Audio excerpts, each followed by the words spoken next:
Okay. Hey, Theodore. Hi, welcome to Coffee Compiler Club.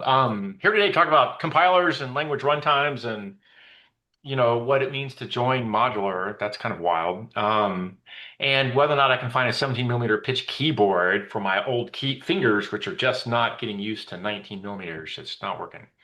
So everyone's recorded. We're going to be on YouTube in an hour, two, three, something. Um, No set agenda. That's the end of my spiel. I think everyone's heard this before. So it's open question time. I will start with I joined Modular. Chris Latner, go work on Mojo. And boy, it's been a long time since it's not a big company, but it's been a long time since I joined a company that felt like I was joining a big company with big company bureaucracy. People are excited, they're competent, and also no end of weird specialized apps that you had to join and demand fingerprints slash eyeballs slash every password and can we install keyloggers on your machine and every other thing on the planet. And just like, oh, come on, guys. Yeah, it's just a miserable startup experience, and I haven't got to the point where I can install a build environment. Yeah, Um, mobile device management is aggressive. Yeah, well, one of the issues is that my perfectly functional older Galaxy, whatever, Samsung Galaxy G9 won't take somebody's authenticator that they wanted to have. So I couldn't take the default authenticator, but I got Google Authenticator. It works great. So I had to get cutouts for that. That took me off the standard where you hit a button and you get installed. And so I had custom one-off installs for everything afterwards. And I got a Mac for free, which I hate. It's very difficult for me to use the Mac, and I'm certain every Mac user who forced to Windows hates it as well. Um, I'm still trying to get the Mac to be sensibly usable for anything, really. But I have put put all the modular, I want to keylogger you to death on, I left it on the Mac. It doesn't make it to the PC here. But it does mean I have cross-machine compatibility issues that are obnoxious. And then everyone there uses GCal, and I never use GCal. And everyone's remote, so everyone has to use something like GCal to schedule meetings with each other. And so there's a whole culture shift thing going on here. It's like, wow, that was a tough first week. Um, yeah, I'm hoping it settles out. Yeah, probably next week it'll settle out. I'll just quit whining about it. I'm whining. No worries. Um, they have some cool tech. They want me to do cool things with cool tech, so could be good once I get past the whining stage. What kind of things are you going to be working on, Say again? like specifically? Well, what kind of projects would you be working on, like specifically? Oh, well, there's a short-term and a long-term plan. The long-term plan is I do something amazing and kind of open-ended, but make Mojo everything Chris Slatner wants it to be. Which probably I'll tell Chris here, but I'm going to tell him face to face soon enough that at some point in the probably distant future, not near future, not today, not tomorrow, I'm going to break all his shit. Very likely throwing large amount of his beloved stuff out in order to make the kinds of changes that he would like to see made. And that's not going to sit well with him, and it wouldn't sit well with anyone.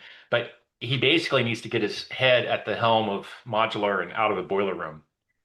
And that's more or less what I got hired to go do was kick him out of the boiler room. Um, So my understanding was that they had two very contradictory goals that were pulling them, which was one, run everything that runs on CPython right now without any modifications, and two, make something that is very compiled and high performance and perfectly capable of offloading to special purpose hardware. that's correct. So, and there's other things involved that are incompatible internally that are harder to see, but having I want to say not a super high velocity dev environment because you're trying to wrangle the LLVM pig down a particular path is a piece of work. Yeah, yeah. I Right. think they are willing to give up more of the like PyPy. kind of wanted to replace CPython, and that meant 100% compatibility. Along the way, they came up with a list of a dozen things they just couldn't do and get performance out that they publicly announced, and then they made a choice. And then that kind of said, no, you're not actually Python, so they're never the Python replacement. So Modular is not attempting to be a Python replacement. So they are Oh, just going to say, that's we're going good. to do the high performance pieces. It's going to have Python syntax. It's going to look a whole lot like Python. So Um, they're giving up on the modular is a Python runtime.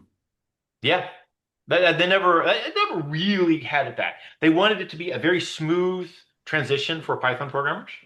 They wanted it to be, and to that end, that meant that much of like junk Python code you write that doesn't do anything weird just should up and go. Uh, Because that's I definitely mean, one of the things that I respected a lot about JVM was JVM often had code that went in both directions of here is my high performance loop that really needs to be high performance, and here's all my setup garbage that like Yeah, calls the load balancer and tells it where it is that I couldn't care less about its performance. right, And the right, JVM is pretty good about when you're doing something weird like descheduling yourself from the load balancer. right. Fine, drop out to the VM and handle that. Yes. So I imagine you could do a lot of those tricks for something like Mojo to say, we're in fast mode. We've detected Yep. you just touched some custom C library thing where I can't make any assumptions, but you're not doing it in the hot loop. So fine, go do the thing Yeah. that has to be slow off to the side. So Don't there's worry a couple about it. other sort of incompatible things that have to be worked through. They have a strong ahead of time compile, which flies straight into the head time compile goes right down the place where existing high perf people think and they want on their GPUs for like gaming mentality or whatever. Whereas the jitting approach has always been done for GPUs for just right before your game starts, where they look at the game hardware and decide what kind of models are going to get run and what are the shape I and thought sizes of most the. shaders are JITted, no? Yeah, right, they are. But the actual junk code that you said, like deregister yourself from the load balancer, um, they have this strong notion that we're going to ahead of time compile it. And yet, as you point out, that's just not necessary. Um, the binaries are huge. A JIT in the binary would be lost in the noise. There is just no reason not to have a second execution strategy and then pick the high performance path when it's time for the high performance path. So that's one of the things that I'm going to have to, I'm going to be pushing on. Um, That was one of the things Go talked about is the Go team before creating their language interviewed a bunch of operators and said, what are the things we can do to make it easier to operate software in data centers? And a lot of people complained about the VMs and that they didn't want a VM or a JIT and that all these things were really painful to work with because all of a sudden you had settings mismatches and this package needs this version of the VM and that package needs that version. What they realized was it wasn't that they were against the JIT and against the VM. They were against these being two separate artifacts. yeah, no, you'd make it one And at the artifact. Go runtime, Yeah, people didn't actually want no jitting in the Go runtime. What they actually wanted was just to spit out an executable that I can run. yeah, right, right. And it's actually totally fine to have a JIT as long as the JIT is in the binary. Right, right, right. This wouldn't be a case of install a Java virtual machine and then have a bunch of libraries and code. No, this would be a binary that you took and ran. Buried inside of there, there's a JIT. It's not that big. It's not, if you don't put LLVM in there, that's big.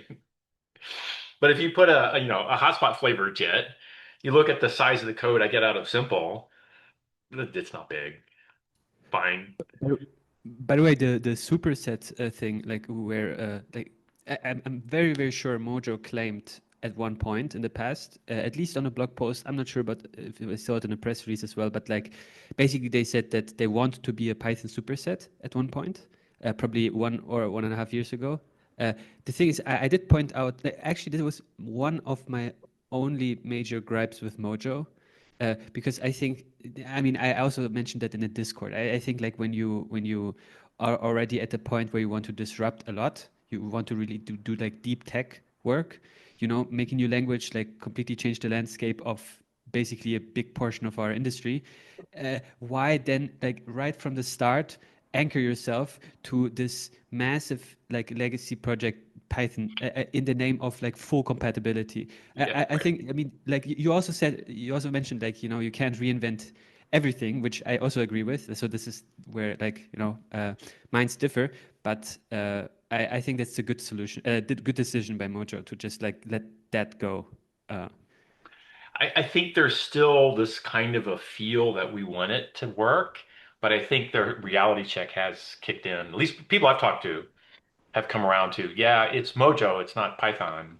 But we still want the Python experience to be very easy, an easy lead into. But yeah, not right. 100%. We are not taking every junk Python package on the planet and running it. And in particular, we added a lot of strong typing. And we have a lot of basically JIT keywords that said, you must inline this, you must unroll this loop, you must, take these constant parameters and forcibly constant fold all the control flow that follows from them because we want the 8 wide warp or woof or whatever of the particular GPU, or it's 4 wide, or it's 16 wide, or it's 17 and 3/4 wide. Who cares? You want to unroll that loop exactly to match the hardware, and then it's all going to go parallel, chomp, chomp, chomp. That's what the GPUs do. But you want to write the code as if it's a tiny, nice little polite loop, but know that it will be unrolled equal to the width of the hardware when you get to that hardware, which will vary. I mean, that's why the binary is kind of fat. It has outputs for all these different GPU chips, and when they arrive at the chip, they look and say, "Ah, what kind of chip are you? Oh, here's the unroll factors." Now we go back and we jet. Well, that's jetting, and we force all those unroll factors and inlinings or whatever to all constant fold to away. That turns into a big run through LLVM, and that's part of their setup and run costs, is they are actually doing, it's not a JIT like hotspot where it's very incremental. It's very little this, little that, little this, little that. There's a big step function. You have some code that's ahead of time, and then it stops it here, and then we hit the GPU, you pick up a whole lot of constants from the GPU, and then there's another round of compilation, and then yeah, then you up and run that. So Would it would it be inconvenient to specify all of these things ahead of time? Like, like you yeah, specialize your binary for a particular machine with a particular yeah. set of GPUs.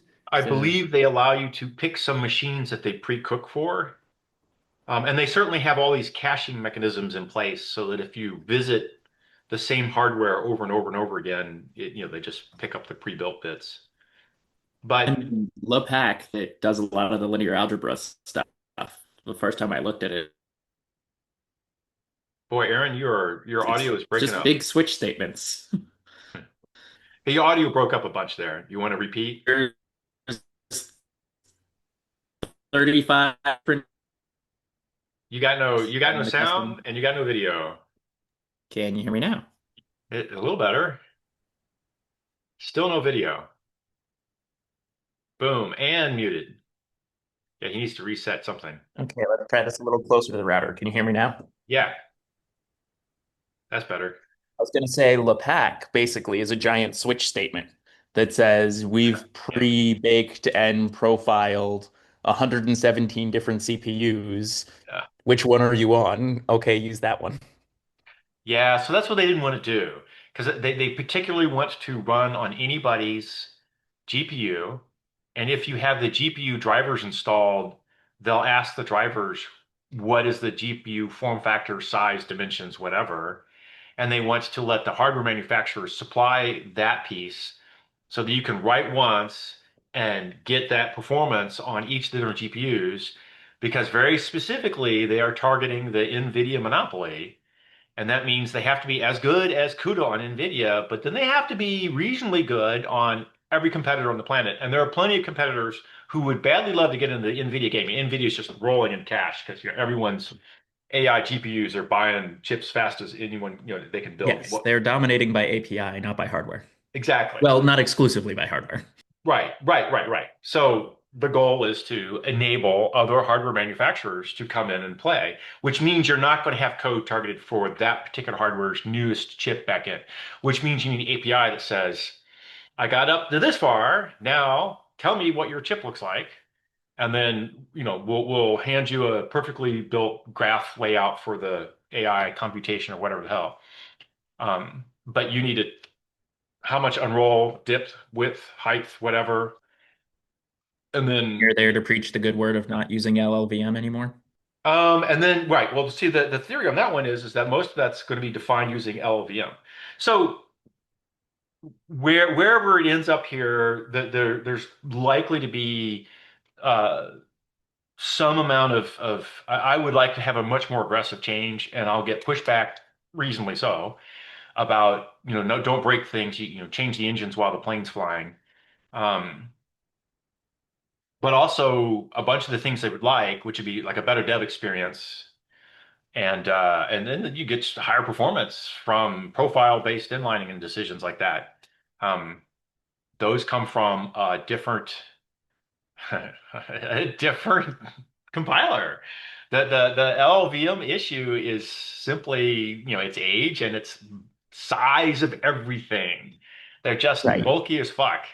And I look at their compilation speeds and such, and I can get that code quality out in 1/100th the time, but I'm not going to do it via LLVM. So there's some trade-offs here to be made, and there's probably a slice point where I'll say, and here backwards, it's something that the hardware manufacturers can supply us, But the necessary back importing bits. Great. And so I then think from one of here the real forwards, lessons coming out of iOS land was they were able to get people to switch to Swift, not by making Swift Objective-C, but by making Swift link perfectly with Objective-C. yeah, okay, right. So if the thing you get to say we're going to remain compatible with this entire pre-existing Python ecosystem is just we can link against existing Python code and define that Yeah. border well, Well, you it's can get a this, lot of both worlds by saying you it's have your existing program that's 90% Python and then one hot loop that's written in Mojo, yeah, right. and then gradually switch it as more and more becomes, oh, we spend most of our time in Mojo. We call out to the three Python packages that are 10 years old and no one's been supporting, but we need Right. for reasons. So it's actually it's Python goes to PyTorch or to NumPy or Pandas or whatever, and these things all immediately dive into giant wads of C code. And so you want to replace all the C code with Mojo, and then have your Python have a wrapper that says, "Oh, you want to do PyTorch? It's Mojo, looking like Python, except when you say PyTorch, it says link the Mojo version, and we'll see if we can make something happen." I don't know. I have a lot to learn yet, But so a yeah, lot of I this think is a going to lot be of the real value there is people think they need a lot more source code yeah. ability. What they really need is the ability to link against it. Like part of the real pain point of transitioning Python 2 to Python 3 was you couldn't link a Python 2 library to a Python 3 library. Really. That sounds like a bad thing, bad teeth. Um, so for, decades, people were trying to write code that was both valid Python 2 and valid Python 3 at the same time, so both JITs would interpret it. And it turned out that was painful. Yeah, I can imagine. That sounds painful. I feel like the Python 2 to 3 switch like caused some kind of generational trauma for like Yeah. I feel like this like so many like, people care so much more about this like huge sweeping language changes just because of this like one disaster. I feel like it's burnt in everyone's mind. So But I I kind would of actually like say that today this is an example that you should do backward incompatible changes because most people today use Python 3. Python 3.1, it was not a disaster, it was a win. Well, it was a It's a slow complete win. grinding win. People But it also complained, people traumatized whined a for generation of decades. developers. Yes, yes, people whined for decades, but those people are using Python 3 today. It was a I win. It was a win. and Yeah. frankly the people who are Just to be using Python clear, those 3 people are are not. not using Python 3 because those people died of old age 20 years before people Oh adopted. God. Or that too. I mean, the people who are using Python 3 now, like you could say, yeah, they're alive, everything went fine, but like a part of them died in that transition. So Oh, but it's a Python 3 is a better language than Python 2. So in the end, True. I think I'm gonna be devil's advocate, and I think that was the right way, that was the right decision. Yes, it had cost. Everything you do in life has cost. You never have pure profit. But this cost was worth paying, and it was the right thing to do. fair So enough. I would use it So as a what advice textbook. does that give I you would to use get it people as to a switch from textbook. Python 3 to Mojo? Sorry, I turned my head away and things got exciting, then people ran over each other. Python 2 to Python 3, and what's the question? Matt was saying that the Python 2 to 3 transition was successful. So I'm asking him, based on what you've seen from there, what advice do you have to get the AI community to move from Python 3 to Mojo? So I think I agree with you with which I would say in one sentence interoperability rather than compatibility. You Yeah. don't necessarily need to copy paste your exact same code, but it's enough if you can interoperate with your exact same code. And if you have a great interoperability story, this is what people may actually need. I think Or you that's can where they're or you can headed. just say jump on Mojo before Python 4 comes out and you have to rewrite everything again. Excellent. All right, there's a good answer. The fear of Python 4. Yeah, it was a decades long trauma and they destroyed faith from the community. Yeah. They're going to do it again. Yeah, I would claim that they probably will be a little slower about the next. Yeah, I it'll don't be think they much slower destroyed this time. faith. I hear people who are very loud and really, to be honest, whining about this. But at the end of the day, most of those people, again, are using Python 3 if they are still Python programmers. And if they are not Python programmers, then their opinion doesn't really matter. So no, I don't think it destroyed anything. I think it's a vast exaggeration, and I think it was a win and the right thing to do. Okay. I I mean, think the Mojo people I doesn't know have who, such a community that they would be so painful to do the transition. I think they could, whatever transition would be, I think they could do a transition right now without killing themselves. What they right, have as I want to say a technology moat that's going to be hard to cross over is they have a retargetable portable backend for different GPUs and a nice called graph compiler setup to rebuild models to target the different GPUs. And then they have less difficult to redo, but the theory is they have a front end which is very Python friendly, but also very high performance friendly. So they have enough technology that it's going to be difficult for somebody to catch them. Um, and the market for hardware and for cloud providers of buy tens of thousands of these hardwares are both very desperately wanting sort of right now what Mojo is trying to offer so that they can not so they can undercut nvidia. It's fine. It makes sense. The right. capitalism at work here. Okay, fine. So the people I know who've actually, the one team I know that was using Mojo's argument wasn't we should use Mojo because we're afraid of Python 4. It was we should use Mojo because we're afraid of C++. Yeah. And every time they had to delve into PyTorch and actually touch the C++ Ah, code inside of PyTorch, exactly. these guys were like, I have been writing Python since I was 7. I don't know how to not use after free. Like, I have to go back and learn all of the software development skills from the 80s to not use after free. Like, they just want something that can do fast for loops, but not have to free things.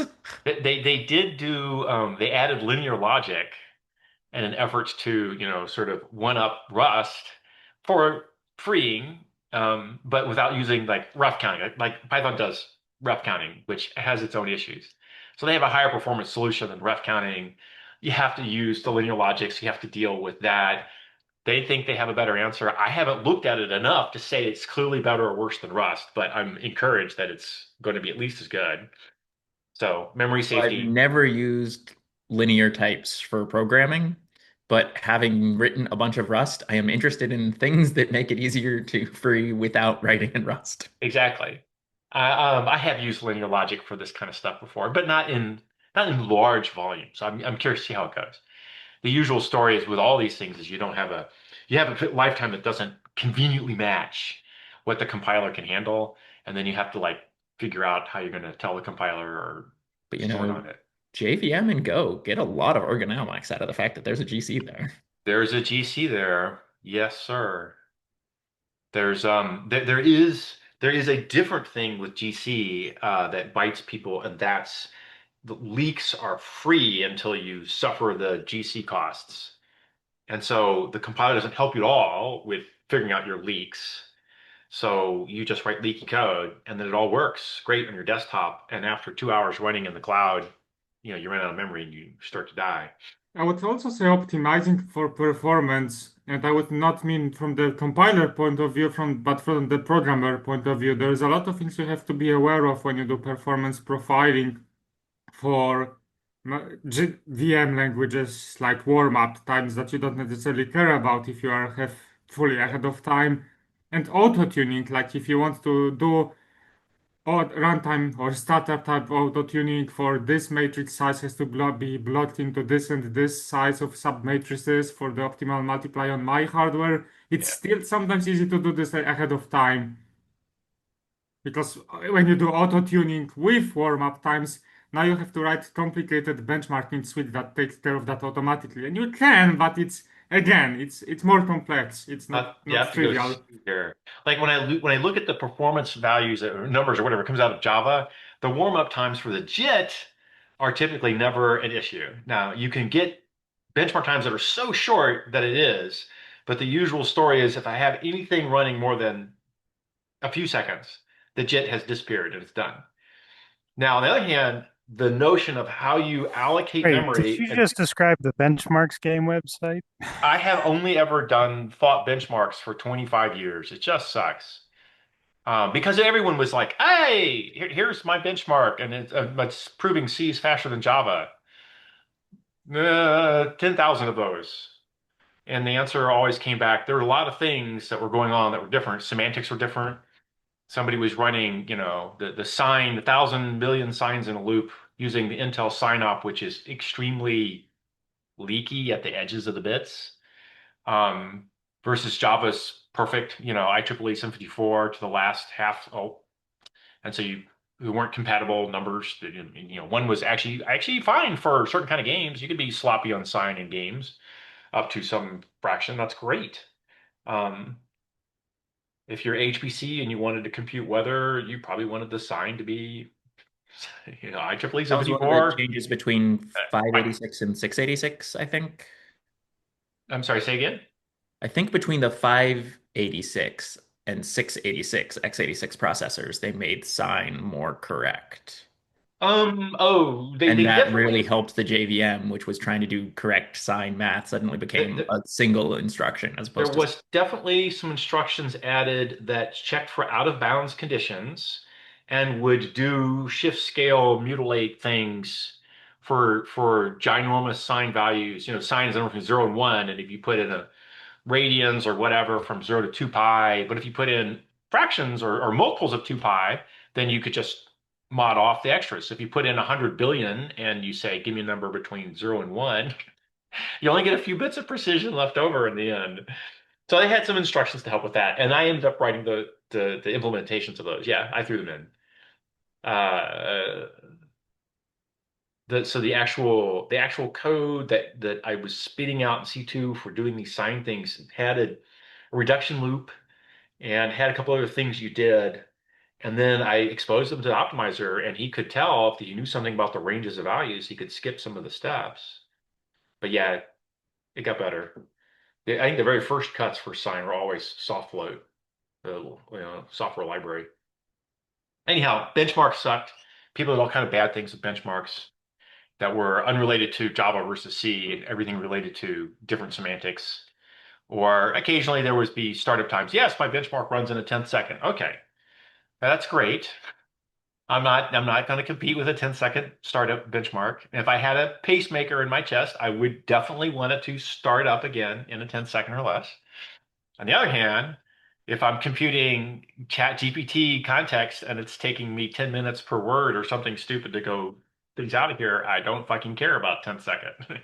I would not be at all surprised to discover there's a pacemaker with a JVM in it.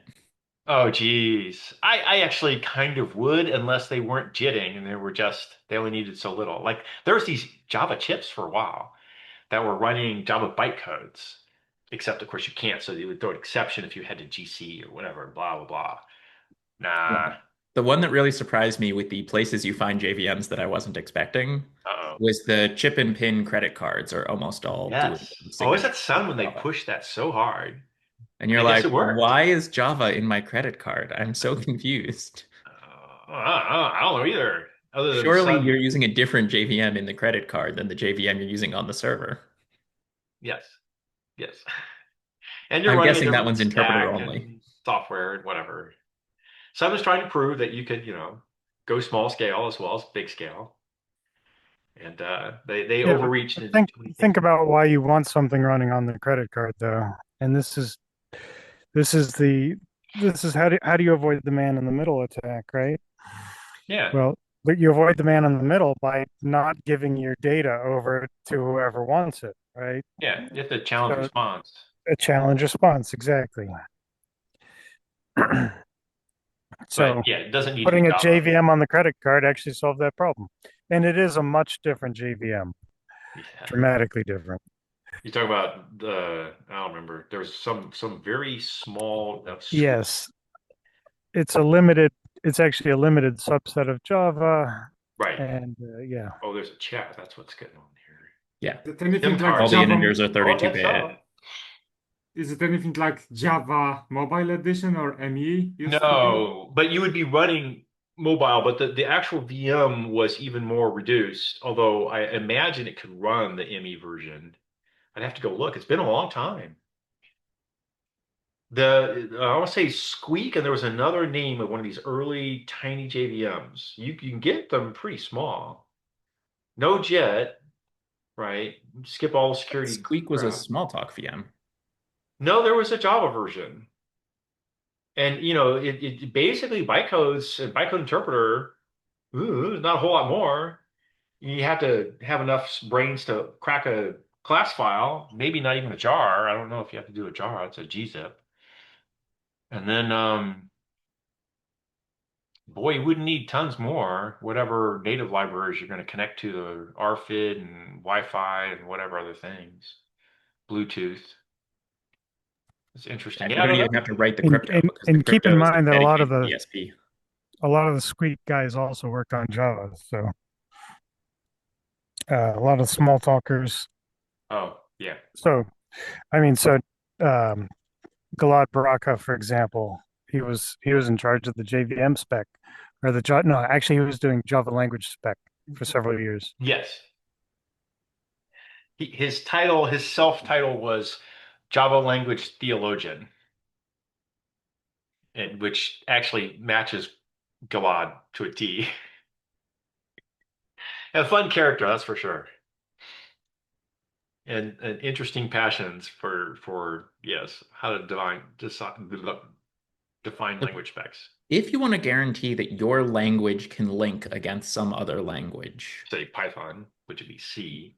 Yes. what do you generally want? So, like with my Rust code, if I ever wanted to get Rust to talk to anything else in the world, we just pretended that we were both talking to C, and you would do cffi on both sides of the connection Right. because both languages had a cffi library.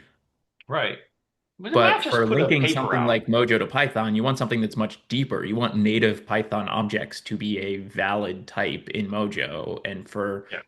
at least some subset of the Mojo standard library objects to be valid objects in Python. I think they have a way to do something with picking up Python objects and taking them directly.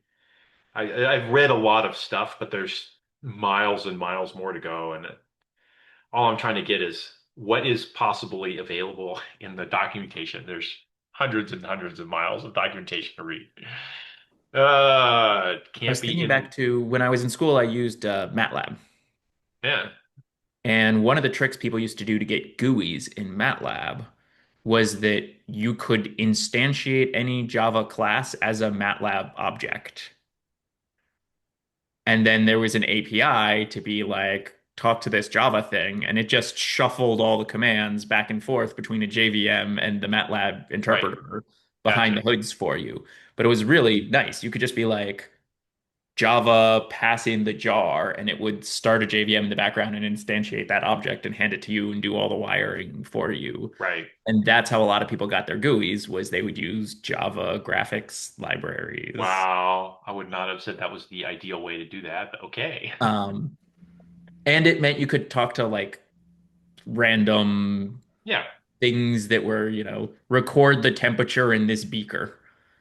Right. Okay, well, it's got a plugin for Java that lets you control all this scientific equipment with Java. Well, I want to control it from MATLAB, so I'm Right. putting Right. Right. like I feel like you could do something similar to that with other languages if you really said, I No, want my Python would language. be, yeah. If you say one of the goals of your language is to be a glue code language that can link against lots of other languages. Well, I think their goal is to, I see their Modular's goal is to link against Python for sure. So I suspect they have a much stronger, I haven't stared at the story, but I suspect they have a much stronger Python interop story. But definitely the goal is to say, instead of you calling out to a C library with Python bindings, you're going to call out to a Mojo. Right. I guess I'll rephrase my question is what are the ways to make that performant so that I can cross the language barrier lots of times without it Right. completing everything? Boy, a lot of that depends on what the languages agree on as the mutually we understand things like lifetime management. So a common failure mode for early Java was, we'll let you call a libc in C code, and we have to do all our I/O this way, and it's great. And you call out to some libc library who takes a pointer to a Java object in the Java heap and squirrels it away, and then he returns. And then later he uses that pointer, but the GC moves it, right? So Yeah, those better all that, be handles, not pointers. yeah, that bedeviled Java until they switched to handles. And that meant that the C guys all had to go walk through the handle to get a field out of an object, but that walk through the field really went through it made the object get recorded by the GC's point of view, and then the GC would move the handle underneath, and the walk through and get a value was not allowed to be inlined away, so that it reloaded. It was treated as a volatile. The GC pointer is treated as volatile, and that meant you could fetch an object out, but you took a hard load in case the object got moved and he didn't want to hoist the handle up out of a loop or the contents of the handle up out of the loop. And getting that done well and right took a little while. And then the cost for the C side was pretty modest, but you were writing custom code in the first place. So generally you were you were writing C code that took a handle instead of whatever. So generally you were a wrapper already, and an extra clock cycle on a wrapper, whatever, no one cares. Um, but you had to do it, or else every other person. Then the what would happen was that the person who linked this library in would claim the JVM was broken. And right, and then this library works for all the C code in the world. It's a C library. I didn't change in the library, so I just happened to pass you in a thing that the JVM moves. And and then they bitch and moan. The JVM's broken. No, no, no. JVM's fine. Your code's fine. The combination's broken. So that transition happened for Java 20 years ago. Life got better. Suddenly Java C interop was fine. And I think Mojo's probably in good shape there. They've thought about that one up front. That's the Python wants to do ref counting. Mojo has a lifetime management done in the compiler, but we can mutually agree that Python, when we hand it a thing, it comes with a ref count that the Python VM will never delete it because it belongs to Mojo. And then the reverse is the same. I got handed something from Python. Mojo will say, infinite lifetime belongs to Right. Python to delete All it. of the games Mojo was playing to efficiently alloc and free just Yeah. becomes to efficiently increment the counter and decrement the counter. Yeah, no, he just says I'm not going to delete the object. It's even easier, right? He doesn't have the increment of an increment. He essentially the wrapper basically implements the counter permanently from Mojo's point of view, and then decrements it when it goes back. Should it ever go back, kind of thing. He could probably, hack ref counts directly, same like CPython, then free things. I don't know if he does. That doesn't seem out of control, but it also doesn't seem a thing that they ought to be trying to improve on. That's that's like not the right interop level in my head. Maybe it is. I'll have to get there when I get there. So they're a typed system. Python's untyped. You have to deal with types. So it's Python syntax plus types. So you are writing, when you're writing Mojo, you're not writing Python, you're writing with types. So there's a bunch of things that have to change there, which I think are all reasonable. Yeah, the other thing there is you can inherit some of the hardware dependence from the Python C libraries that you will get blamed for. Hmm. So like when Twitter was trying to move a bunch of their services from x86 to ARM because they couldn't get enough x86 chips, Uh-huh. we had a bunch of JVM code that was mostly Scala, and we moved it to ARM, and it worked. And we had a bunch of Python code that was on x86, and we moved it to ARM, and we got a bunch of errors that Fortran compilers were not found. On And your it's Python like code. the other one we saw a few times was that the wheel that had the compiled C binary that PyPy would give us worked fine on x86. But if we tried to run it on ARM, it gave us the C++ code and asked us to compile it ourselves because there wasn't a pre-compiled ARM version of it. Right. And Okay. the C++ code would be broken and not compile. Right. Right. And that code wouldn't have compiled on ARM, and that code wouldn't have compiled on x86. The code was just straight up broken. But there was a working binary that was checked into the repo, and the Gotcha. Python tooling will take the compiled binary if it's there. Right. If Gotcha. Mojo is suddenly trying to recompile the C code from one of these I projects, don't know. people might blame Mojo and be like, hey, why are you broken? You would be like, we're not broken. You changed chip architectures and the C++ code doesn't compile. It wouldn't have compiled on x86. You just didn't try. Yes. So how to Somebody communicate compiled that this was something. not our fault when that happens to Yeah. one of your Right. users Yeah. who decides to run their machine learning on ARM instead of x86? Yeah. It's how do you make it obvious that the blame is not you? To go sort out somebody else's point through. And I There's a don't lot have of advice there other than like, okay, here stupid is old a war bit, please story. don't fall into it. I So think also so stupid war story of blaming. I showed up and I said, hey, let's do this JIT thing. And they're like, yeah, we have the old JIT, but you're hired in for the new JIT. And I wrote some stuff and we got great numbers out. And then things broke because the JIT had bugs. And it was my fault that things broke because the JIT had bugs. And so I had fixed bugs and I fixed bugs and I fixed bugs and things broke and they didn't and they worked and whatever and things were getting better. But for the longest time, everyone knew that if something broke, it was the JIT's problem. It was the JIT's fault. So go blame Cliff. Then the new GC came along. And the new GC was hugely faster than everyone. It was parallel old gen. This is like hugely faster with parallel young gen coming along right afterwards, right?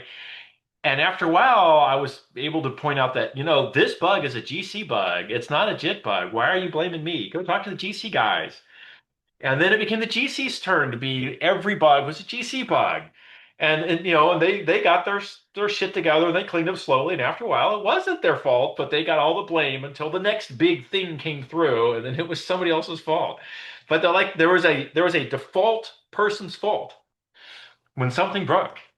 So you advise not to be blamed by a new feature, to have another team do another new feature, and then they are gonna be blamed. Right? I see. Yeah, yeah. Yes, the advice there is to make sure a new feature is following hard on your heels, so you can blame somebody else.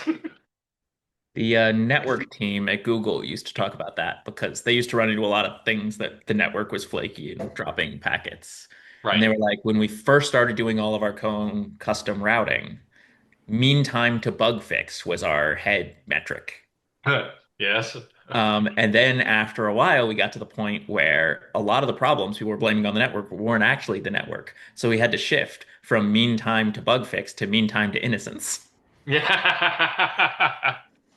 And eventually they get to the point where it's usually not your fault, and people move on to blaming Right. other things. You just sort of Right. It's assume that the slow to network blame the is network working. folks who then spend a couple days to diagnose that no, it's your router hardware, it's your JVM, whatever. Yeah, and I think that's a very natural process for the thing that is improving quickly goes from mean time to bug fix to mean time to innocence to people trust you. Yeah, right, right. And then they start somewhere else when they're in their bug hunt.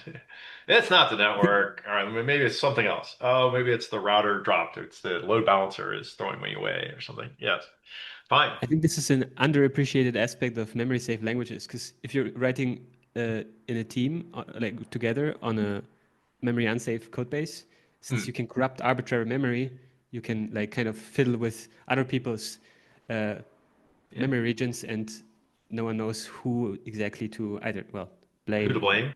who should fix it. Yeah. Yeah, who to diagnose?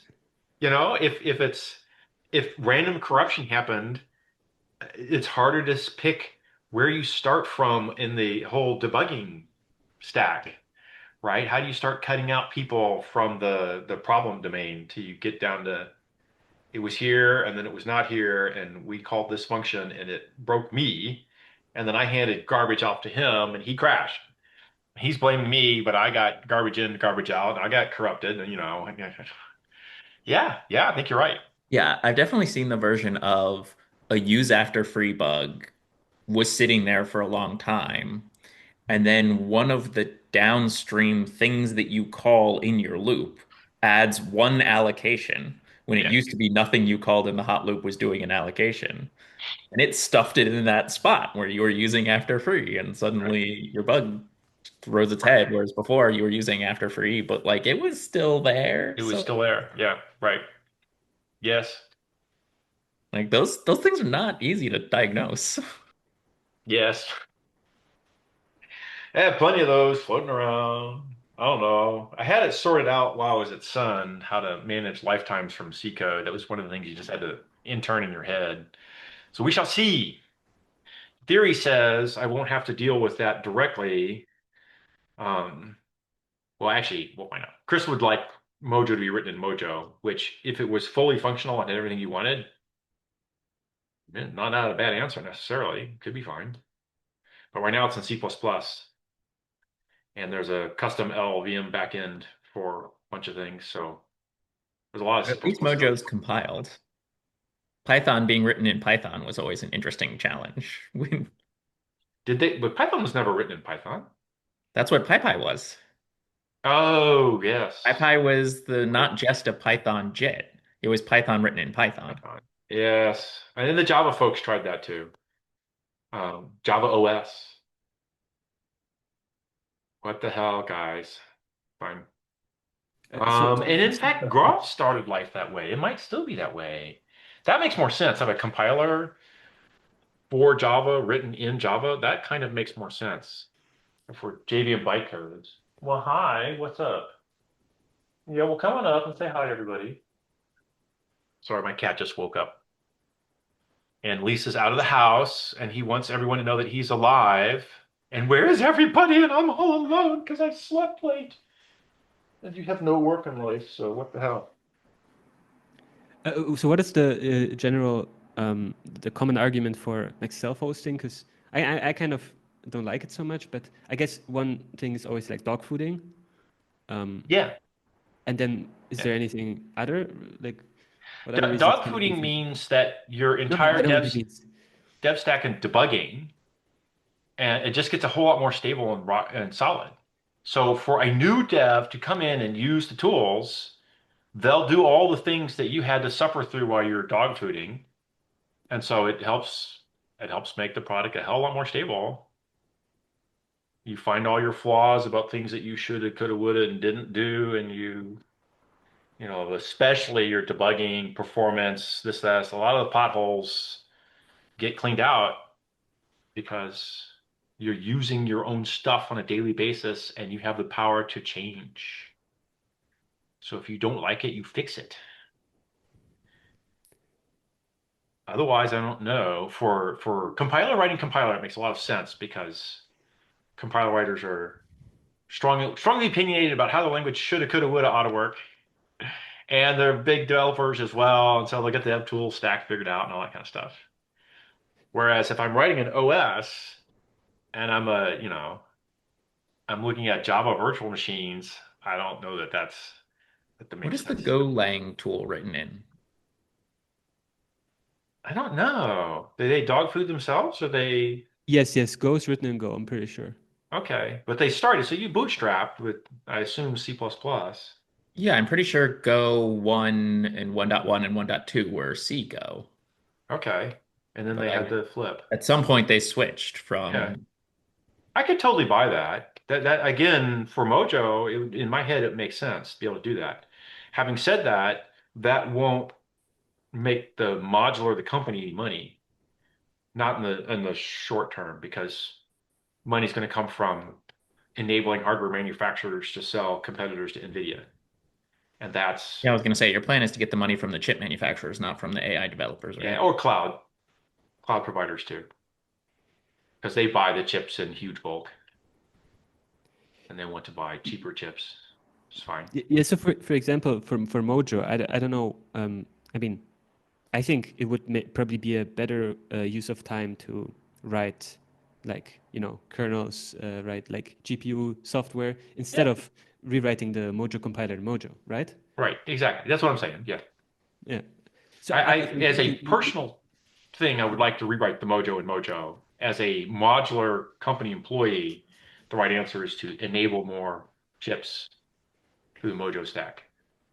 yeah.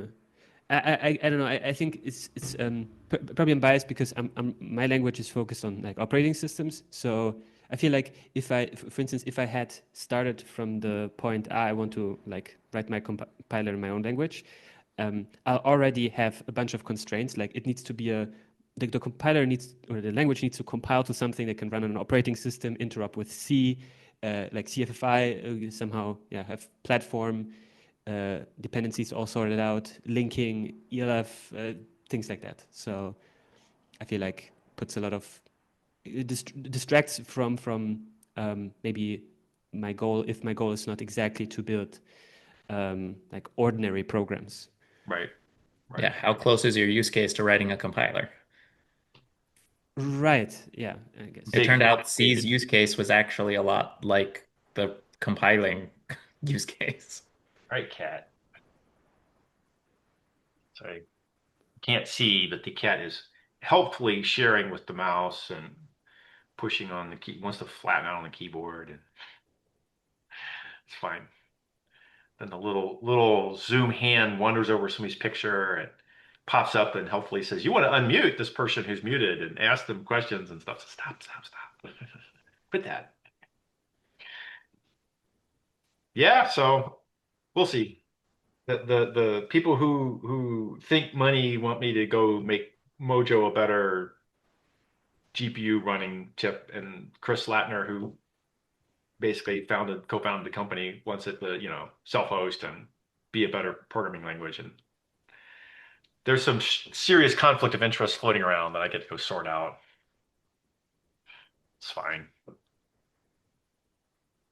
So what was the business model? You said something about enabling chip manufacturers to what? Yeah. Yeah. It's Cuda, 25-year-old Cuda and nvidia have become the AI chips of choice. Go build models, go do inference. That's the choice. That's the big choice. Cuda is a gaming language of 25 years ago. It doesn't have AI in mind. It wasn't, didn't, whatever. So it's kind of been bletcherized repeatedly to make it better fit. And then there are a bunch of competing languages that will claim to be nicer, prettier, better than CUDA, but they don't port as nicely because they are not written by NVIDIA. So NVIDIA's, monopoly is that they have hardware and have a language, and they have a giant team with a lot of momentum that have been working that these two halves are meshed well in certain use cases, and you have to beat that to be cost competitive. Okay, well, somebody else can easily make chips that are cost competitive because NVIDIA can now charge an arm and a leg, and they do. So, they can lower their prices, but there's no need for it because your options are suck or pay the money. So somebody else comes along and says, we can undercut NVIDIA, but we can't run as fast their CUDA stuff. So now what do you do about everyone who's writing CUDA? Well, there's these alternate languages, some with tied to hardware vendors, but that makes a hardware company have a giant language stack trying to compete with CUDA. And I won't say every, but many hardware companies that I've worked with or worked alongside or whatever, they kind of suck at the software side of things. Or you're a pure software stack, but you have no control over the hardware. And you kind of have to pick how you're going to port which pieces to go to what. And again, that's been a difficult challenge. So what Chris has come to the table with is get enough compiler smarts to do exactly that. We'll take your random hardware chip and we'll compete against Cuda. You're not going to write Cuda, but you'll write it in Mojo and we'll give you equivalent performance on NVIDIA chips. So if I go to an Amazon cluster and say, give me 100,000 NVIDIA GPUs, but I want to have this thing that's portable, so I've written it in Mojo, it'll run as well as if I had written it in Cuda. And then you'll go to a different cloud provider, you go to Google, and they'll say, we'll cut in half the count and give you Google TPUs. And but your price won't be in half. And then your Mojo code, oh, I see what's going on, has to run just as well. There is all my windows are open because it's hot. There's an identical black cat out my window, and my black cat is staring at that black cat, and they're having a conversation. All right. Yes. Well, hello, kitty.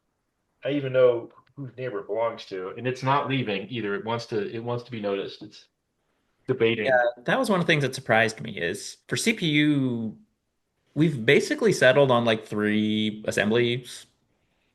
It's Hexy. ARM or RISC-V or x86. Yeah. Sucks. I mean, I grew up in an era where there were 1,000 of these, are all different. It's all good. We Now, haven't done that with GPUs. There aren't the three assembly language binary compact formats for GPUs. that's right. And I don't know whether it's a win to go to a place where there is a small number of static assemblies for the Yeah. GPUs, or whether it actually makes sense to have it be a little bit higher level than that and say, well, we're just going to trust JITs to we're going to rewrite the Yeah.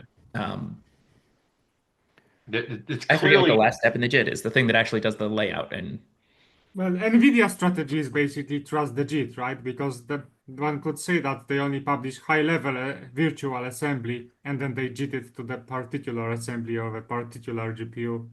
They even change between RISC-like ops, the load store architecture, and the ops with the built-in memory operands between GPU architectures. So imagine it's like switching between x86 and ARM assembly internally. So they do make use of that.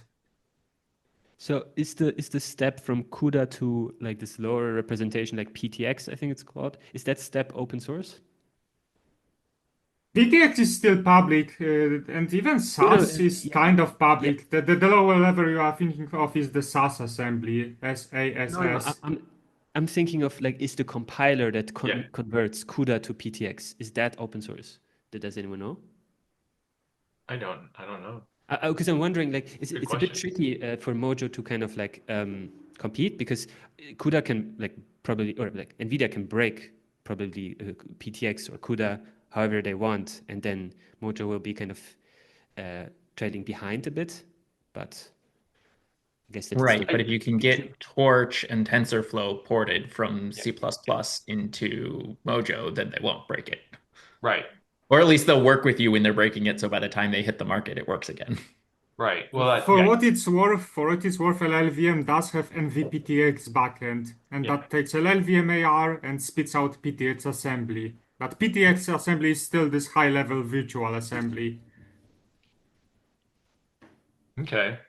I mean, arguably at this point, x86 is a high-level virtual assembly that gets compiled inside the chip, so Yeah, but it's the still a words all little get bit blurry. lower. A little bit lower, but But right. close. I'll have to go look. Like, are there any chips that Gosh. natively execute x86, or do they all compile it to microcode? User guide for Well, remember, it's a bit of a misperception to say that the x86 ISA is something that is compiled to something, because there are micro operations that are one-to-one. corresponding to x86 instructions. So it's not like x86 instructions are broken down to something simpler, because sometimes they are exactly one-to-one.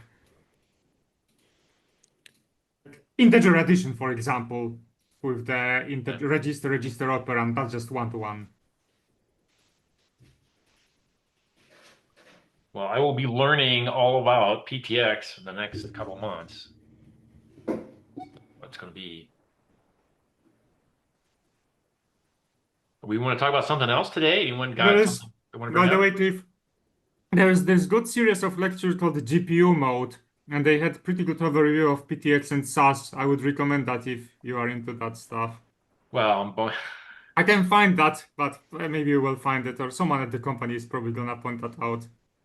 Yeah, okay. If you throw it in the Google Docs, people can find it too, and I'll find it, but whatever. So it's good. Yes, and there's tons and tons of things I'm going to be picking up here in the next couple months. I'll just be heads down and miles of reading of things. I'm going to have to learn at least enough of LLVM internals to work our way around, find my way through LLVM.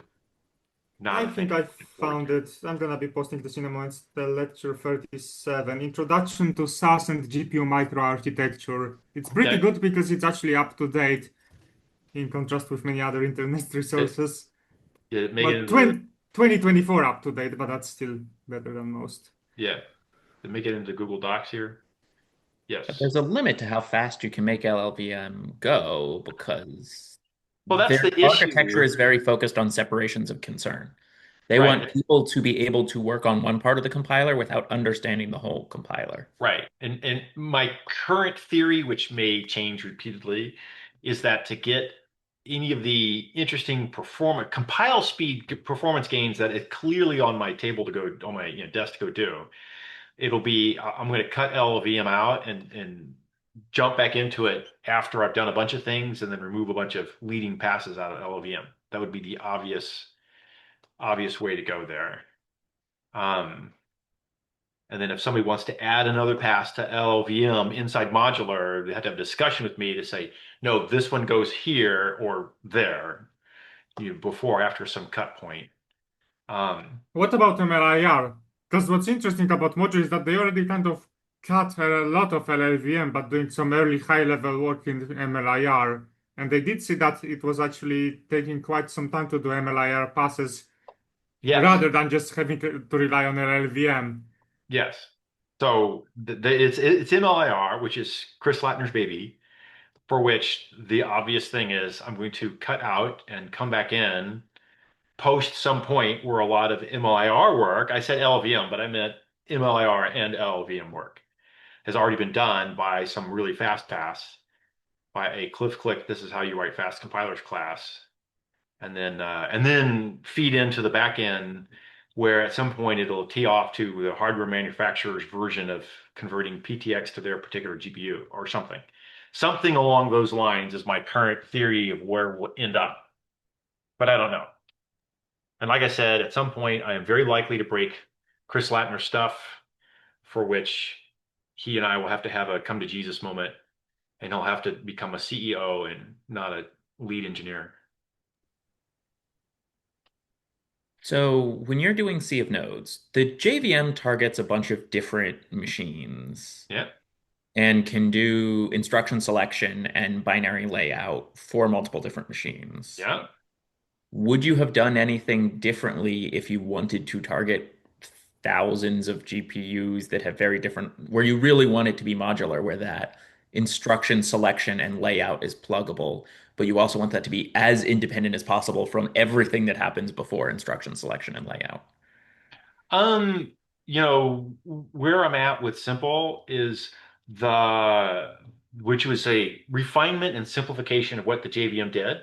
Um, we handle any kind of counter registers, and we handle all the instruction encoding weird things, including x86 versus RISC, ARM, blah blah blah.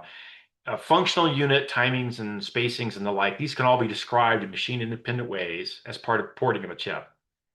Um, Variations on encodings because this particular hardware has 16 registers versus 8 or 32 versus whatever. That's all straight up.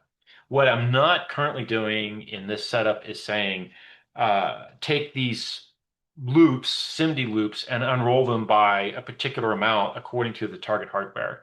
But I think that's a fairly modest extra new thing. There was certainly a case that I got SIMD going at Sun before I left. It's been since refined and it's working well.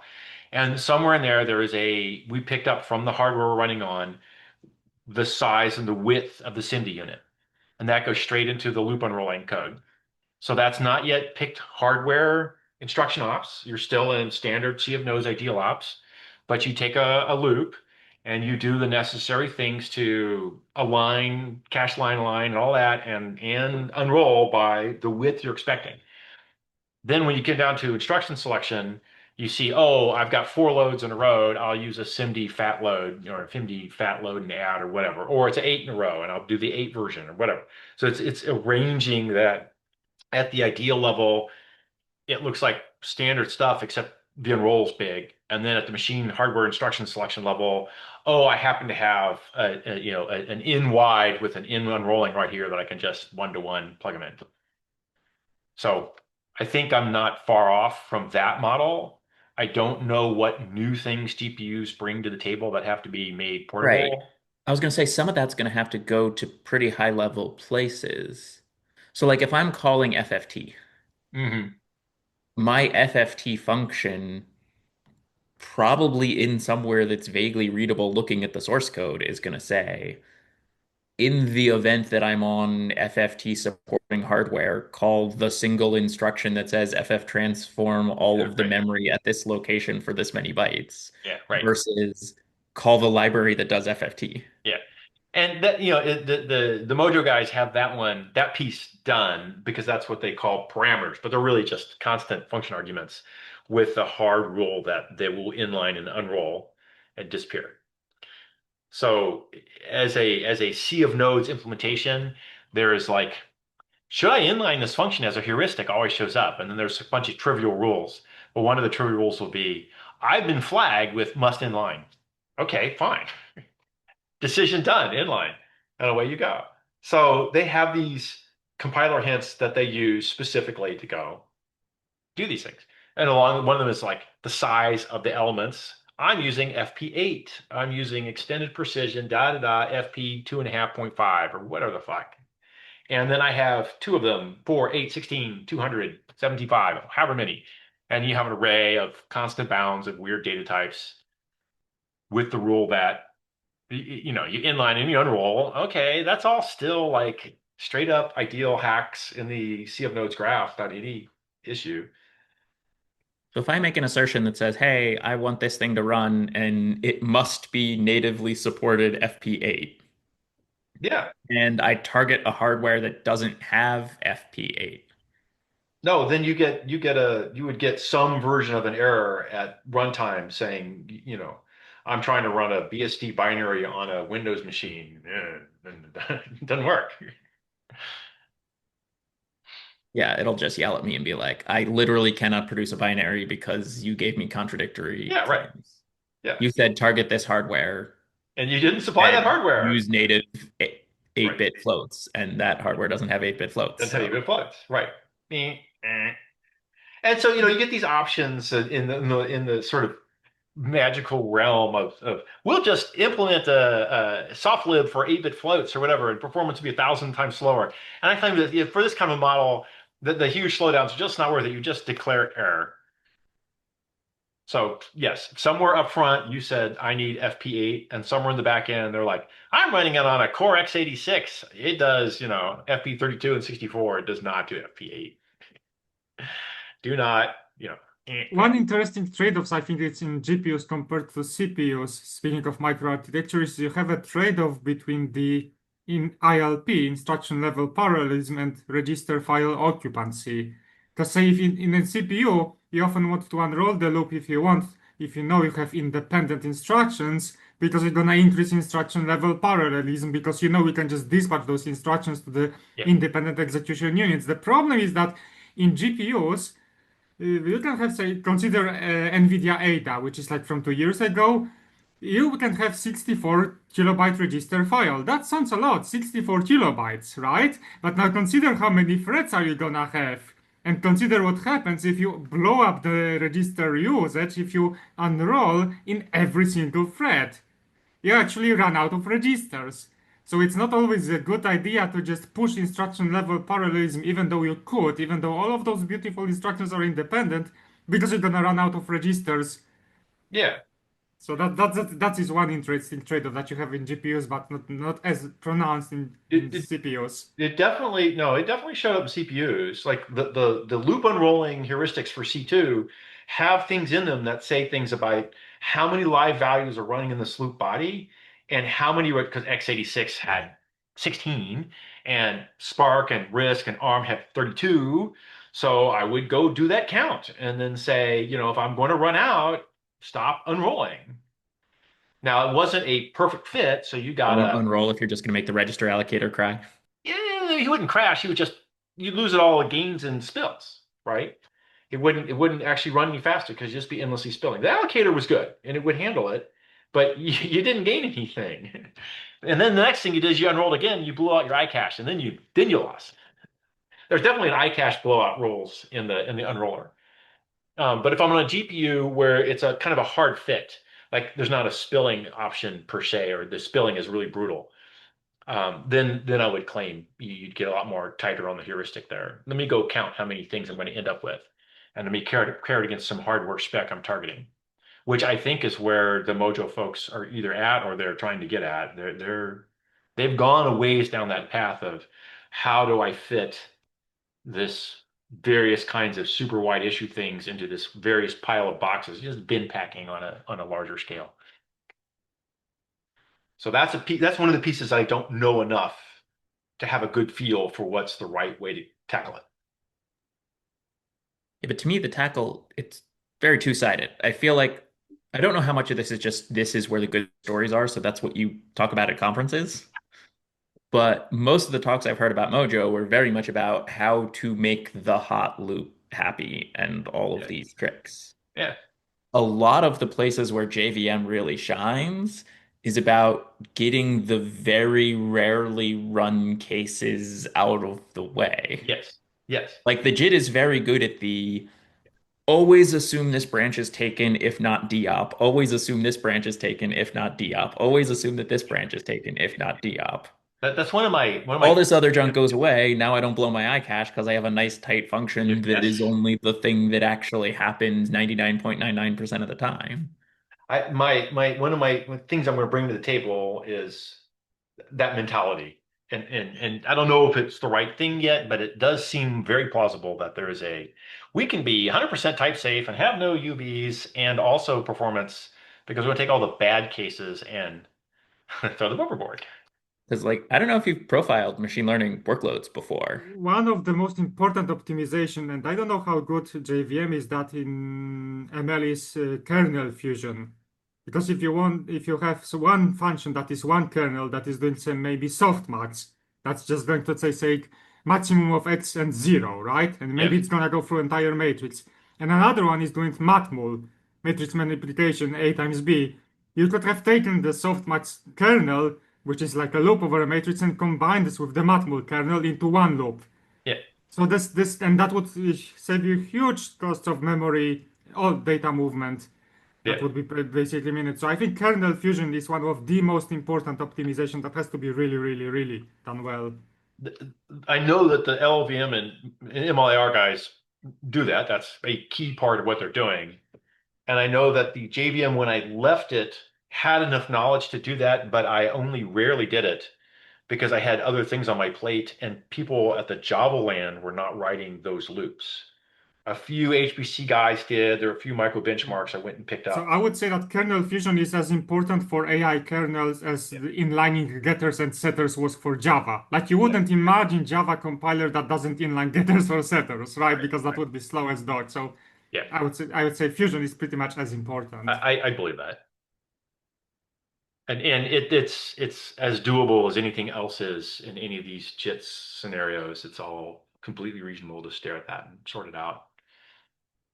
There is also the interesting term, like if you can have like a very naive attention kernel, can you rewrite this to flash attention, which also does a bunch of optimization. So that's one of those challenges that you look at those manually hand-tuned optimized attention kernels with different versions like flex attention, flash attention. Could your compiler take a naive attention implementation in Python and produce this handmade, super fast, fused and optimized kernel itself?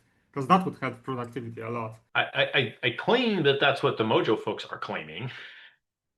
Yeah, I think that must be among the use cases because that's the interesting use case right there. Yeah, I don't have enough to know yet. So also, if anyone is interested, including any future viewers of this, an intro at Mojo, and you want to go through me, you can send me a mail, and I'll have a conversation with you, and then intro you to Mojo if you're looking for employment. Mojo's hiring compiler people, and there are several folks on the Discord who have voiced an interest and are obviously appropriate. Yeah. That was one of the funny stories with like ways in which going to 8-bit floats affects your hardware in ways you didn't always expect. Yes. There are some tricks that are pulled in math libraries where if I'm adding this number to that number, but I know that that number is 10 to the 54, 2 to the 54 orders less. There's no way it can affect any of the bits in the other number. So I can say, oh, this whole chunk I don't have to do because the whole thing is just too small to Right. actually affect the rest of the float. Yeah.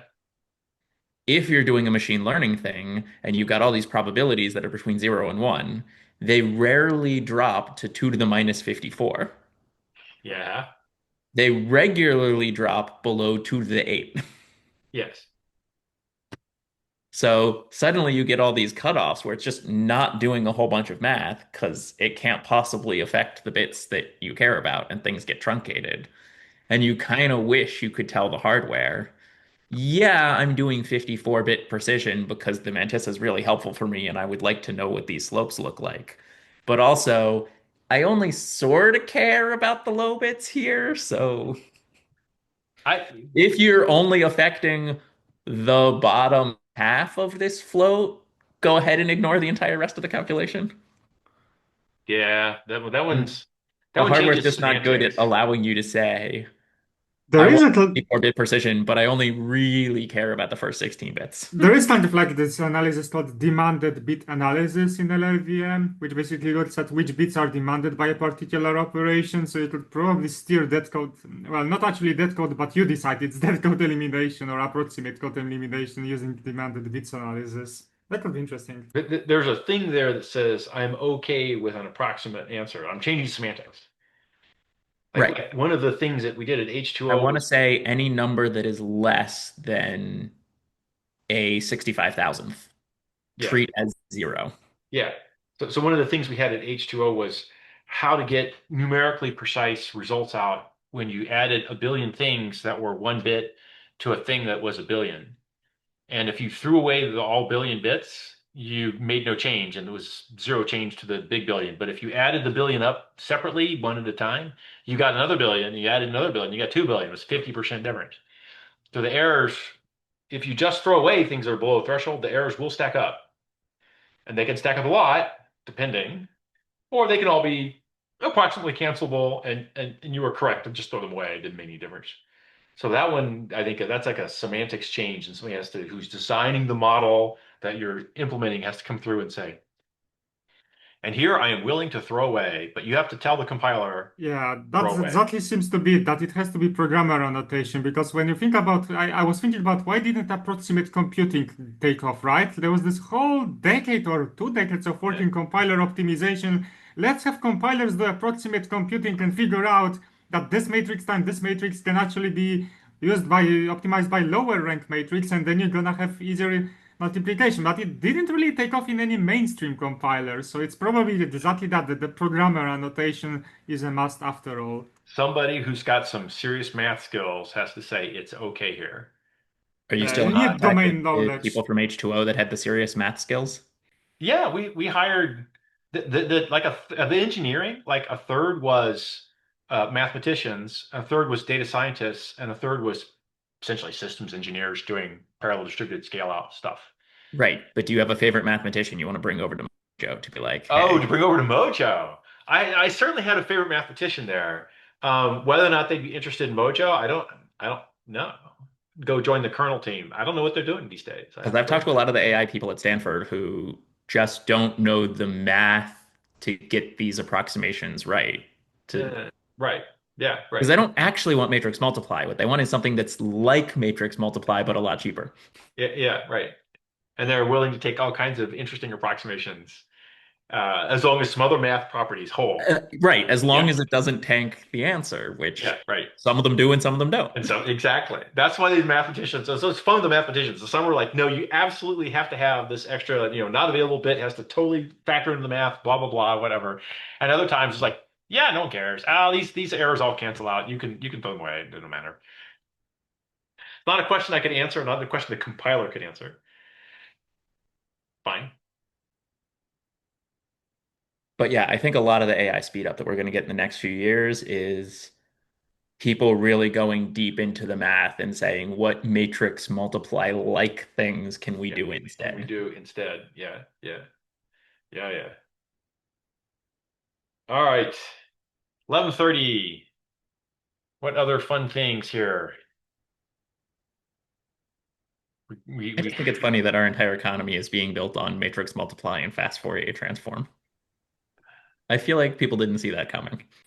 I claim that the entire economy is not yet built on AI, but it's certainly starting to become useful in some things, some places. I'm getting a lot more AI search results that are actually kind of reasonable. New on an Apple. I love to whine on it. I hate. Here it is. Fine. Oh, look, the control backspace for delete word backwards is set to delete words forwards or something stupid. No, what are you doing? How do you change that? You have to go install Carabiner. Oh, that's the first time I installed an app on a Mac. Oh, there's this thing you have to do to install, and then that thing, and you have to hit something here, and then it worked. But I stared at a lot of Google summaries this morning, and they got me through, and they had something reasonable, and pointed out that control word backspace was option delete, but you could map the caps lock key to the left option, and blah blah blah blah blah. That was AI results, and it was good Yes. enough. The Google AI results are now good enough that they can do things like my Mac is scrolling the wrong way, help. Yeah, I did the mouse wheel, the finger thing had to be backwards. I flipped that with the AI results. Yes, okay, fine. None of the AI results were able to find me a 17 millimeter pitch keyboard though. Darn it. I'm still amazed that eBay failed you on that one. I didn't hunt hard on eBay. That I is feel like you go to fair. eBay, you can find random car parts from the 50s, like, Yeah, those I understand because you've got an antique that you're you're dolling up. This is not yet an antique and there's people who keyboard. care. The people who run junkyards Yeah. are really good at getting all that stuff on eBay. Yeah, yeah, Amazing. yeah. Yeah. I guess So my current I did spend a lot of time on eBay looking for Cliff's keyboard, and the only thing that was 17 millimeters was this antique Japanese keyboard. Kid you not, it's the last mass-produced 17 millimeter keyboard out there, and it was wow. $2,000 or something. I was like, yeah, I don't think Cliff wants that one. Not yet. Maybe this time next year I'll have spare change. Gainfully employed will help. Doing contract jobs for a while, but that was only up to a point. So this should solve these problems, and then I'll throw cash at things. Make some set of problems go away. I feel that this particular problem, the keyboard one, is the one I can throw cash at to make it go away. I haven't found the right person who's willing to take my cash, but I think I can find them. Just go into one of those 3D printed shops. Yeah, basically, You're like, there's a hey, lot Cat of Plastics, can you make there's me a a keyboard cover? there's a lot of blogs about people who make custom keyboards with custom PCB layouts and small form factors. These things are not that old. So these blogs are out there. I just need to find somebody who's like actively doing it and say, "Can I pay you?" And we'll have a discussion about how much, and that's it. The job will be done. That was a famous story of Woz and Jobs. Oh yeah. Steve Wozniak at his computer club was giving away the circuit diagrams for his computer board. And a bunch of the people were like, I keep getting caught and stuck, and can I just like pay I, you to put this together and give me the computer rather than giving me the diagrams? And Woz was like, no, you'll really enjoy it more and it'll be more meaningful if you put it together. And Jobs was like, I'll make a computer for you. Give me the money. uh-huh. I get Woz was that. like, I always wanted to teach people how to make computers. And Jobs kept being like, don't teach people how to make computers, sell people computers. People want to buy computers. We need to make a computer company and sell people computers. Which, worked out for the two of them. Which it worked out. Would it work out for Woz? I thought he was kind of worked out for Jobs. Fine. There's history there.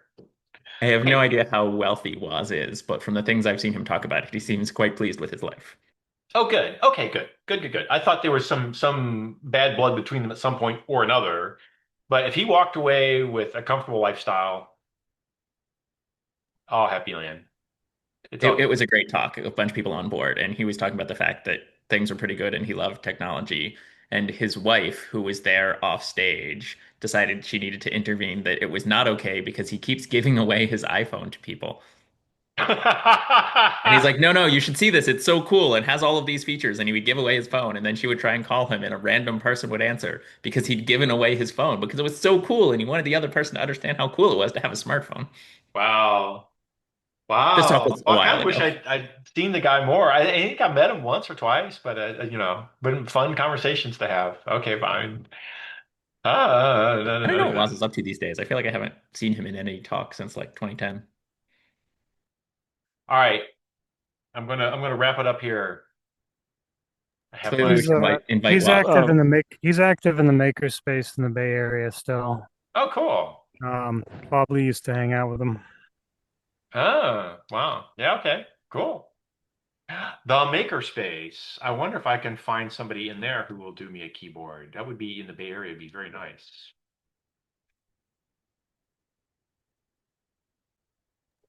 Just walk up to them and be like, have you ever used Java? You're welcome. Please make me a keyboard. Yeah, yeah, yeah. Maybe find the right person. I'd be willing to pay. Just gotta find somebody who will say, yes, I can do that. Cameron had his guy, and his guy got overrun by people who badly wanted other keyboards. So there is somewhere in the world there's a market for people who want not the standard keyboard. Yeah, that's our ask for the comment section on this video once it goes up to YouTube. Is Yeah, yeah, makers of keyboards in the comments. yes. Give me the opportunity to buy a 17 millimeter pitch keyboard. All right. Anything else? yeah, I have a What's question. oh well, If fuck away. it's okay to drag you guys out of the back end of the compiler up to the front end of the parser and the lexer. So I've got my LR parser algorithm up and running, and it's producing the states and everything I need to do.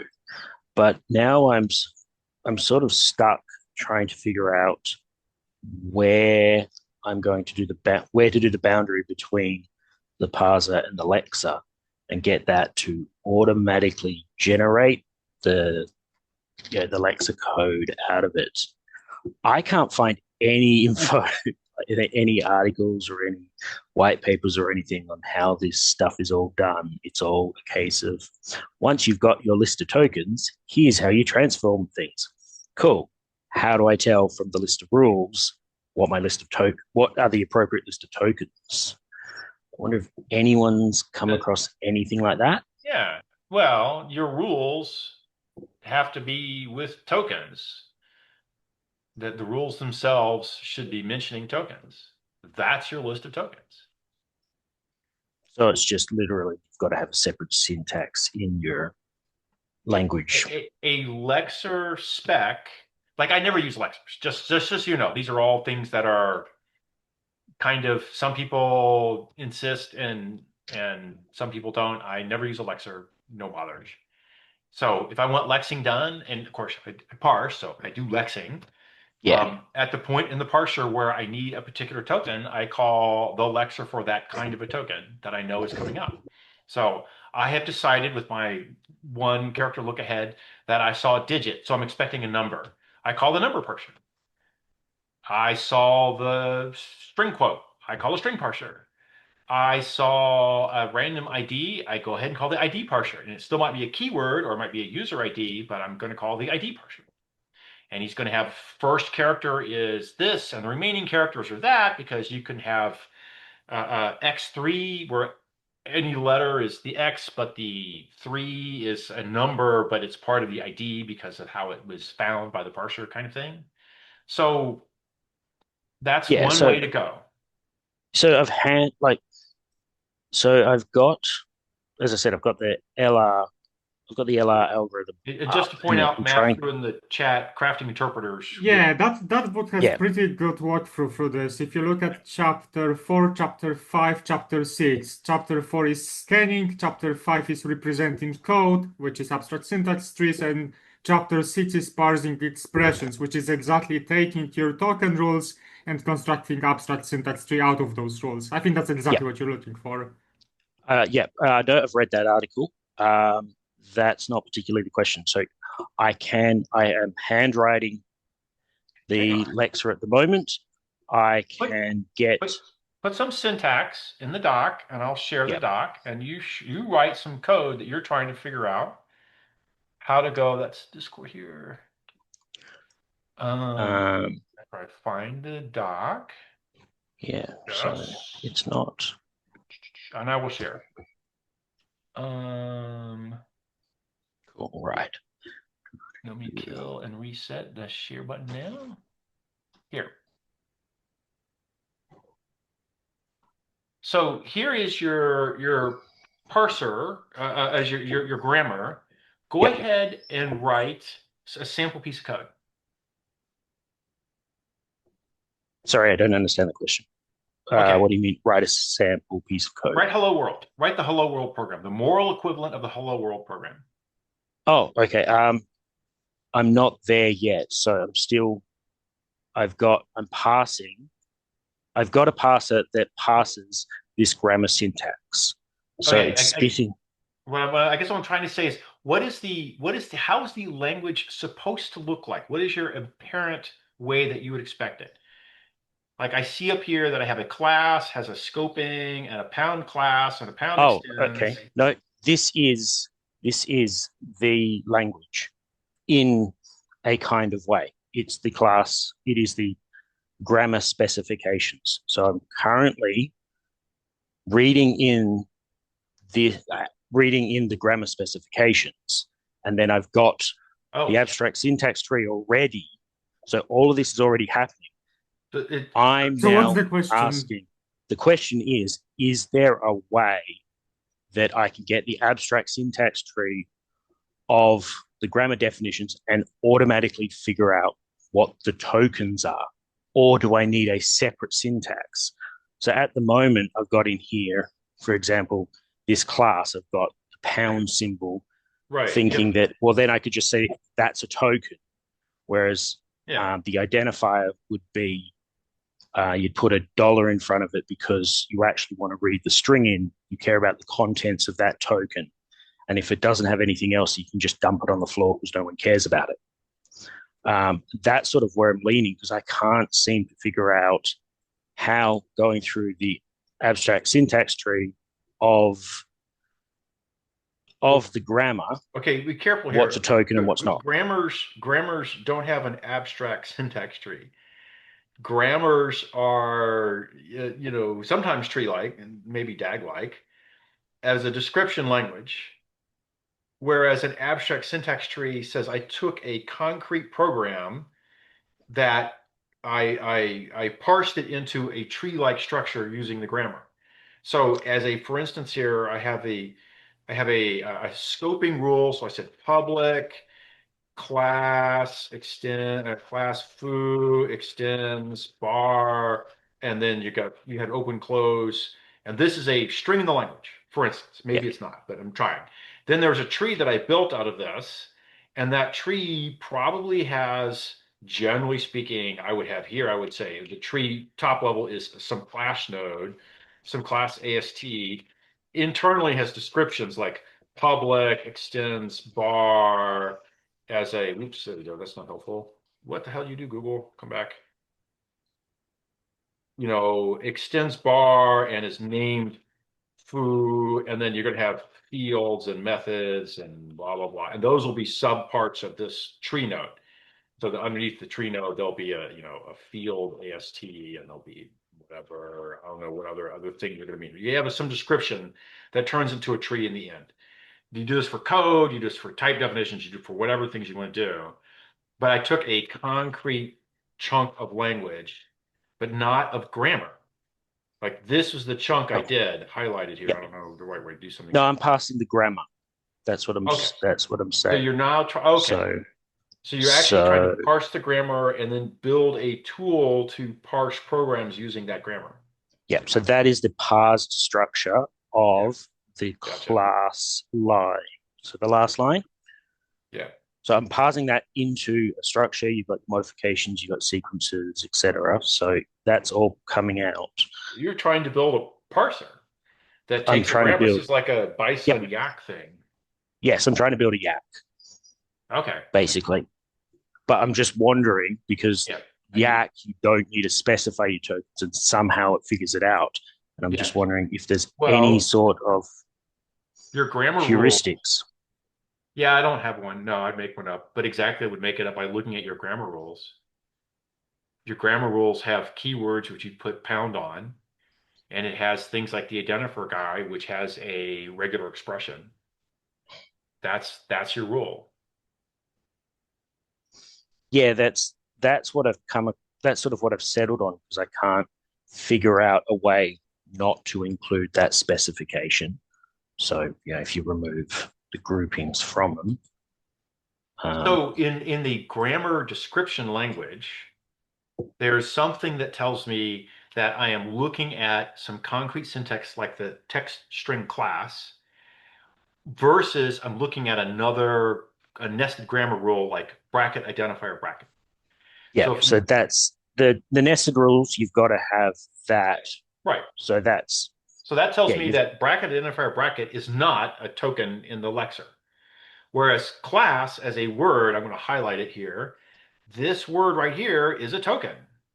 Yeah. The keyword token. Okay, great. Whereas the paren probably goes into the grammar language. So you have a meta language and a language piece. So the meta language says this is a regular expression that's nested over here with this question mark at the end. That's part of the grammar description. It's not a lexer or scanner issue. Whereas I come up here to this identifier, this parens that I've highlighted is a part of the grammar description, so it's not a lexer thing. The contents, you've done underscore and some special syntax that tells me that I'll take some character that is now going to turn into a lexer token. And that's your regular expression. You're defining regular expression language to define what an identifier looks at.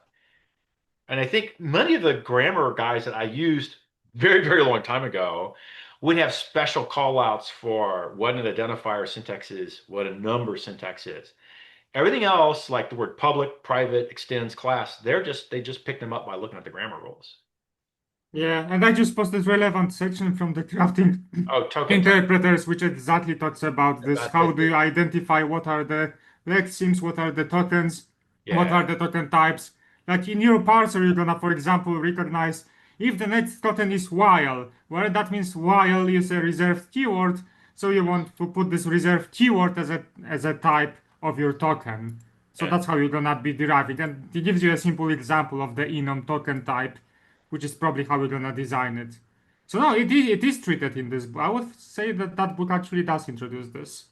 No, that only talks about if you have a language and you're defining you yourself as a human go through and go, yes, the word class is a token. Yeah, I think that I know what you mean, but if you have a language, you still want to have to write the language specification somehow, so you can read BNF or EBNF if that's your choice.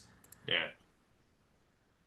Yeah, but if you still use BNF and eBNF or those, there's still inside the language, inside those specifications, you're not Yeah, you actually have to. specifying the tokens. You're not specifying what's a rule and what's a token. You So picking up you the still, tokens from the contents of the rules, just what Matt was saying. You walk the rule like you've got some parser, it's walking the scoping line. It says bracket, scoping, right bracket. Okay, I'm defining a new rule in the grammar. I see colon equals, now comes the description. I see public or private. Okay, those are tokens. Cliff, are you sharing the screen? Can you open the Antler link? so yeah, just like any string literal Can can be treated as a Um, token. I can see you? this. I don't have an Antler link in the, you mean from the It's just chat? antler.org. Oh, antler.org. ANTLR. Yep. Can you open that? Yeah. And you see, this is how we can specify the language in this quick start. You see this expression grammar? Maybe you can zoom in on that. Yeah, right. Let's see You see, here. this is how it, then this is also a parser generator too. And look, first you specify the grammar, you tell what's the program, what's the expression, and then what is new line, what is an integer. And notice below, you have to say what is new line. That is going to be either the line fit character or the carriage return character. That's the /r/n. And you specify what's integer, not 09. Those are the tokens. You had to say what those tokens are right here in the specification that you, the user, provide to the parser generator. So if you are writing something that is like Antler, it's not your job to recognize new line or int out of this grammar. It's the job of your users to define the new line token and int token exactly like in this example. Yeah, okay. So I do need a separate syntax to specify the tokens versus specifying the rules. For this That was set, sort of my yeah. question. Yeah. Right? It's not even that separate, right? Because if you look like above this expression plus, minus, or expression multiply, divide, you can see that the alternative is a pipe, and that's probably the same kind of meta syntax rules that you would use for your tokens and for your grammar. Yeah, no, and Antler goes anything that is you've got full capitals is a token. Anything full lowercase as the names are the rules. Right. So And I think they everything have embedded in there. and I would say everything probably like the star and divide, that would also be individual tokens. Well, these are surrounded by quotes. Yeah, because Yeah, That so means again, these are they've like got special syntax to these are pull like out. hard-coded inline tokens, I would say. yeah.